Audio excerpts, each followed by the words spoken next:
இந்த மாதிரி பேசினா பேசக்கூடாதுன்னு சொல்றதுக்கு விஜய் இருக்காரு. ஆனா திமுக அப்படி யாரும் கிடையாது. மேடையில போட்டு பிரச்சாரம் பண்றதுதான் வேலை. ஆமா.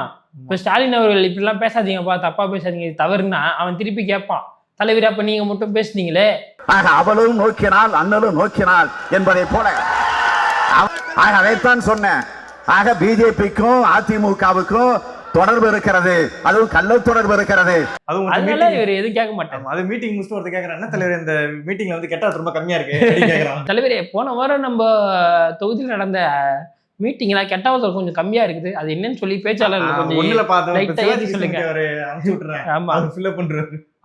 அவர் பேசுறதே பேசுறாரு. புதுசா யாருன்னா அனுப்புங்க அப்படின்னா சேலம் சுஜாதா இருக்காங்க, அவங்க அனுப்பிச்சு விடுறேன் அப்படின்னா இதுக்கள் தான் அதிகமா இருக்காங்க. விஜய் ஆதரவாளர்கள் இருக்காங்க. இது இதெல்லாம் பிரிச்சு விடுறதுக்கு என்னன்னா போஸ் வாங்கிட்டு இருக்காரு. அவரு நல்லா பிரிப்பாரு மதவாத அரசியல், ஒரு ஸ்பெஷலிஸ்ட். நல்லா பிரிச்சு அனுப்பும் போதெல்லாம் உங்களுக்கு ஒண்ணும் தெரியல. அங்கிள் சொன்னோடனே தான் அது கெட்ட வார்த்தை ஆயிடுச்சு. திமுக அகராதியில அங்கிள்னாலே இப்ப கெட்ட வார்த்தை ஆயிடுச்சு பாத்தீங்களா.